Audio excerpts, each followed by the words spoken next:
Hello, everybody. Welcome to Fantasy Golf Picks. My name's Sophie Walker. This is Kit Alexander, and I'm pretty tired because I got on an airplane today, Kit. Where have you been? What's going on? I'm in Belfast. I believe there's an event on this week, and for Fantasy Picks, I have decided to travel and research the course for you. It's very thorough. I appreciate that effort, but you haven't been to the course yet. So what do you know about Galgorm Castle and Massereene, the other one as well? Because obviously it's a mixed event. They're using a couple of courses. Yeah, that looks nice, the airport that you found there. Lovely little waiting area. Airport's nice. So what I know is that there was a Challenge Tour event there. So there's a bit of history there. 2018 there was one. There was an ISPS. It was like an unofficial ladies event there a couple of years ago as well, which coincided with it, wasn't there? So there's some there's some interest that you can do for, like, you can look at that on YouTube and see what, I think Steph Meadow won that one as well. But yeah, it's a short course. It's kind of a resort course, isn't it? I'm expecting reasonably low scoring. I actually thought that it was a shorter field for the guys because there was women there as well, but there's still like 144 men playing, isn't there, Kit? Yeah, it's a big field. Not the strongest, you have to be honest and say, but there's some great opportunities for players. And I think some of my selections this week kind of indicate that it's a week that it could be a real breakthrough with some of the bigger names over in the Olympics this week, or perhaps just taking a week or two off after a busy little period and before we go into another busy period. I think it's quite exciting. Yeah, you've got that bit of Challenge Tour experience that there's been. I think I'm right in saying there's been a Challenge Tour event there in 2013, 2014, 2015, 2016, 2018, and last year in 2020. So again, for the guys that are newer to the European Tour who might have played one or more of those events, again, perhaps a little advantage there for some of the lesser names, if you like, or more recently onto the European Tour, because they'll have played competitive golf on those two courses previously over the last few years. So a really interesting one for picks this week, I think. I quite like these ones where you've got to delve into, if you like, the middle and lower reaches of the European Tour and even the top players on the Challenge Tour to find a little something. I kind of really like that because I think you can throw up some interesting names and a lot of differentiation between teams, more so than the big events where, you know, everyone's picking John Rahm and whatever. So that in mind, where is your eye cast this week? Who are the players that have caught your eye? Well, first of all, I just want to throw it back to you and say, in Wales, you nearly, you know, on that first day you messaged me, didn't you, and said, guess what, you know, one of my picks. So I assume that you've got him in this week, haven't you? Yeah, Vincent Norman, the guy we mentioned, the young Swedish pro. It was only his third start as an amateur, as a pro, sorry. This will be his fourth. So yeah, he's in my team. Apart from that 10 on the 18th on Saturday last week, I mean, he still finished 10th and had a 10 on his card. So he's going straight in. And kind of in a similar vein, another of the lads that I mentioned as a potential outsider last week who's just been trending along nicely was Will Besseling, the Dutchman, who's had, I think, 4 top 20s in his last 5 starts and finished 6th in 2016 and 9th in 2018 at this event in Northern Ireland on these courses when it was on the Challenge Tour. So 2 guys that I didn't actually select last week, but I put out there as potential if you were looking for a bit of a differentiator or a different name, someone that you might not consider, just to chuck in. Those 2 guys did pretty well last week, and they're going in my team this week, definitely, both of them. Do you think I think we were a bit rubbish in not putting Justin Harding in, don't you? Looking back. I know we lost in a playoff. I thought about it. Yeah, that was my only regret last week. Yeah. Because his stats have been really, really good, haven't they? He's been solid, and we've said it before. It's like if it was an 8-man team or a 9-man team, he would almost certainly have been on it. But with it being 6, he's just one of those ones that you were kind of looking at. And then you do, obviously, once you've considered someone like that, when they go and finish second, losing a playoff, you do kick yourself a little bit. But there are going to be those throughout the season. Yeah, true. And he's definitely going in this week. I'm guessing you as well. Yeah, I'm putting Andy Sullivan in because obviously he's not one of your Challenge Tour guys, but I feel in this environment he's one of the best players. I walked around with him in the practice round at the Open. He actually came 26th in the Open. He had a good Open, but the way he was working with his caddy, I'm not sure what his caddy's called, somebody Ridley, they were brilliant together. Like, really enjoyed walking around with them. And it was nice to see a player that was quite just not working on his swing. He doesn't work on his swing too much anyway, Sully, but he just seemed to have all the shots. And I think when you've come from playing an Open Championship, playing so well, he hasn't got blown off the golf course. So it's not like his swing got hurt or anything. He's going in, but a Challenge Tour lad which is going in is Callum Hill for me, because he won there in 2018, and he was in my team last week. And I had a holiday last week, so I didn't see much golf, but I was really surprised to see his 79 on the last day. That was probably a bit of a shock to him as well, because his stroke average was insane. It's like under 70, so to shoot a 79 was massively out of nowhere. But I think going back to a course that you've won on, you got good feelings about it.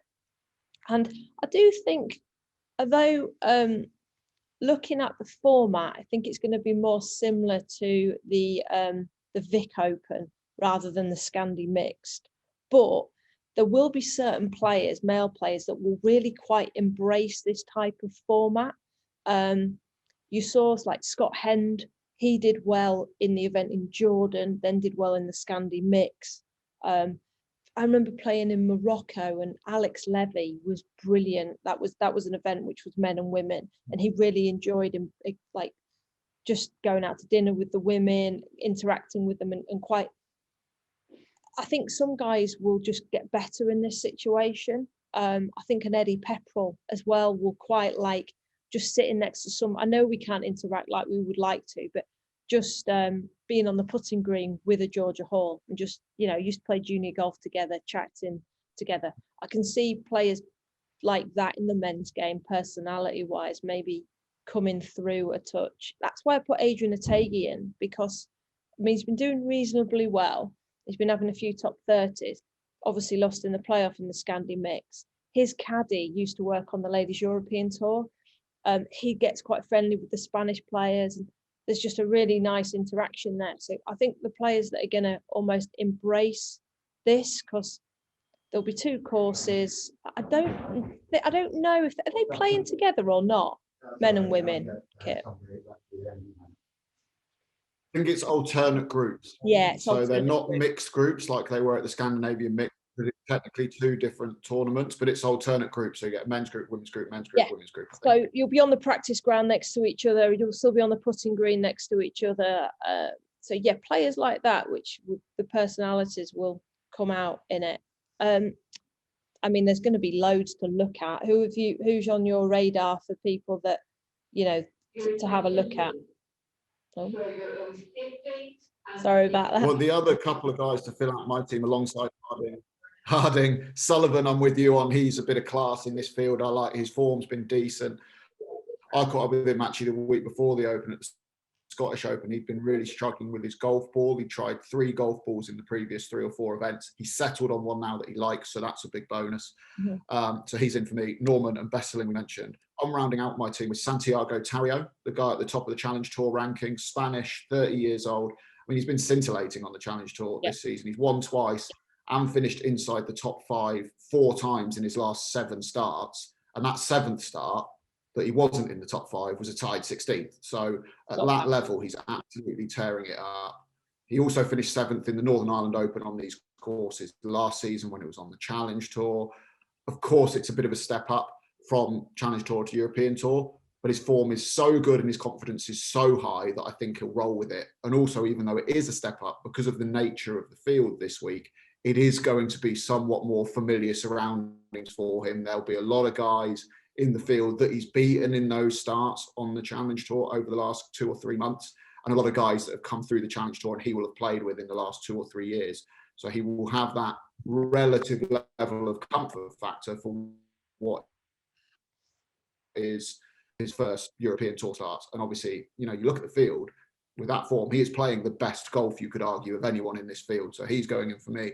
I'm rounding out my 6 with, I'm staying away from Hill and Ortega, who you've mentioned. Hill, absolutely on board with the fact he's won here, but he has just dropped off in form a little bit the last few weeks. I had him a few times at the start of the season, and that 79 on Sunday that you mentioned kind of spooked me a little bit as to, because it was so left field, like, is that a mental thing or something? I don't know. I'm just saying. And Ortega I did have last week, missed the cut. So my 6th is actually Jacques Krooswijk, the South African. Yeah, he's very scoring putting a season together. Yeah, great scoring average. Very quietly putting a good season together, kind of mixing and matching across the Sunshine Tour, Challenge Tour, and European Tour. 10th last week in Wales at the Kazoo Open. He does have a lot of top 10s in him. So this week I'm looking for guys that are just used to be playing good golf and being in contention at the moment, because I feel like it's going to be a week where guys that aren't necessarily normally in contention on the European Tour will get themselves there. Who's had those feelings and done well with those feelings this season so far, albeit perhaps on different tours. Hence the sort of Tario, Krooswijk kind of picks, a Norman who seems to have just taken to the European Tour like a duck to water. So quite I guess almost an experimental team, you would say, from me. A lot of names that, if you'd have told me 2 months ago, would even be in European Tour events, let alone you'd be picking them in a fancy team, I probably wouldn't have gone near them. The likes of Tario and Krooswijk and Norman, Besseling, Harding and Sullivan are the only 2 established European Tour pros in my team. But I think that's the nature of this event and the nature of where we are in the season right now. I totally agree. I think if we looked at Scandi Mixed, who would have picked Jonathan to win? I mean, nobody. So these type of events give opportunities to people, and there are 2 golf courses to kind of learn. So I would think it's, you play one, you only have to play the one of them once, is that right? And then you'll play the main course 3 times. So yeah, first 2 rounds you're one at the Galgorm Castle, one at Massereene, and then the 2 rounds after the cut are both at Galgorm Castle. Yeah, so you want to be not having to kind of find your game when you've got 2 courses. As much, you've got to have 2 practice rounds.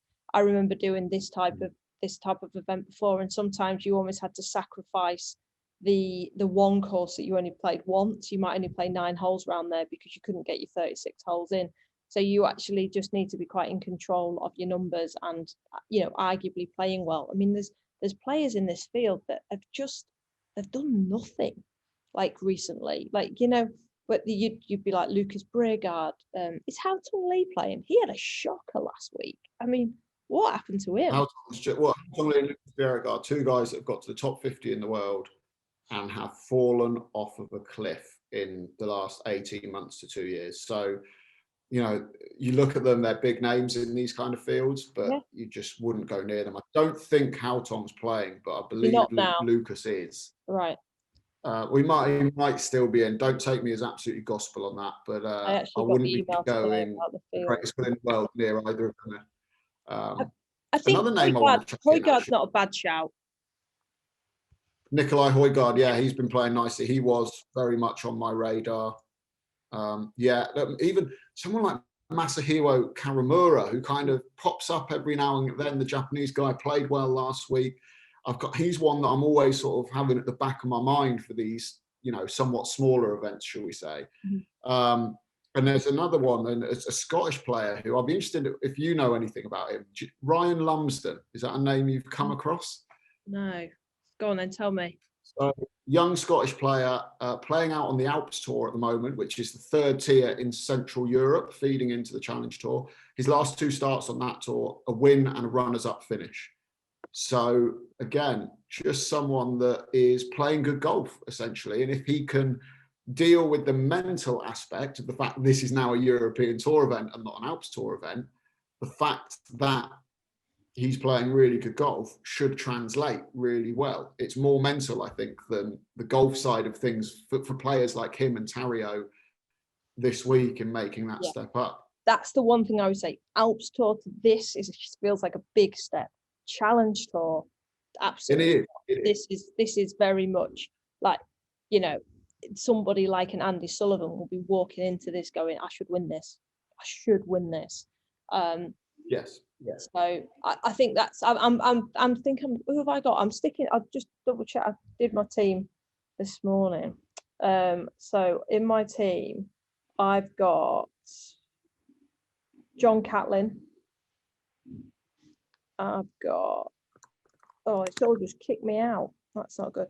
I think Richard Mansell, I wouldn't mind putting him in again. The only thing that questions me about him is it's his sponsor, it's his agency that are doing this event, and that can be quite a lot of outward pressure that the management don't even realize they're doing it, but that's what it'll feel like. So Gatlin's quite popular on the picks. Højgaard is actually. Jack Senior is up on the picks, Kit. So I think that must be a form thing, don't you?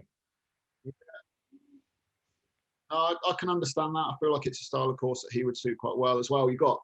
My team's only got one British player in it, but I think because of the style of course and the fact we're in Northern Ireland, if you wanted to, you can lean on Brits again. Someone like Marcus Armitage has played this course a few times. Callum Hill, a good result last week.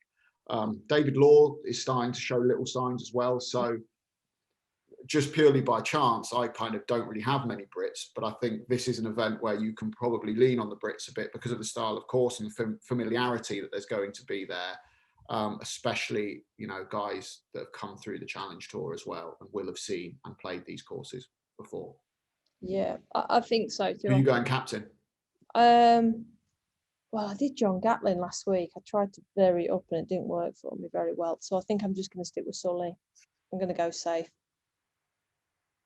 You're going to say, I'm going Justin Harding. They're the two that stand out, aren't they? So it's almost a bit of a 50-50 pick unless you're doing something wild. I'm going Justin. You're going Sully. Yeah. A little bit. Let's see. So yeah, I think I'm going Nikolai. I am going Norman, and I'm in between. Levy potentially might get in my team, but I think this is one where people need to do some digging. So get on the Challenge Tour, see the stats on the Challenge Tour, how they've been playing, and go with that rather than just the big names, because the big names, but they're playing in this for a reason in the nicest possible way. So. And ride the form horses. Any questions? I'll get more of the course info for everybody. So I might put a little bit on Twitter, tag you in, Kit, and just kind of say what the course is playing like. I've seen a few of the players say it's played different to the last year's because it's been so dry. Got quite dry fairways, and I think there's a new green design on 18. So yeah, it's normally quite luscious and green, and it's not that. I think it'll play a lot shorter, which is why I looked at Ortega because he hits it reasonably straight. So, yeah, look out for it. I think it's going to be a really good week. It's quite interesting that I've got to learn 288 players now for my commentating. So I better get on that right now. But yeah, 288 players and courses. So good luck. Yeah, can't wait. It's going to be great. All right then. Thank you everybody for watching. As I say, stay tuned to my Twitter. I'll try and put some stuff on there for you all, and Kit's amazing at Challenge Tour people, so probably look to more of his than my kind of boring ones, but yeah, thanks all for watching, and we'll see you again next week.